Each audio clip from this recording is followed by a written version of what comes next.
lumikha sa atin. Okay. Magbabasa ako ng ilang verse. Okay lang sa inyo? Magbasa ako ng ilang verse, no? If you have cellphone, very ano na kasi tayo ngayon, high-tech. High-tech na kasi tayo ngayon, no? Kung meron kayong cellphone, pwede kayo mag-download ng Bible application. No? Okay, basahin ko ito. Pakinggan ninyo. Si Haring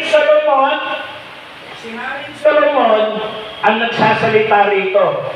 Ang sabi ni Haring Solomon sa mga mangangaral, ang mga mangangaral, Kabanatang 12, pakinggan ninyo. Sino lumikha sa atin? Ulitin ko, sino lumikha sa atin? Ang Diyos. No? Yung mga nandyan, sino lumikha sa atin? Ang Diyos. Okay. Ito. Ecclesiastes chapter 12 verse 1. Ang sabi rito, listen.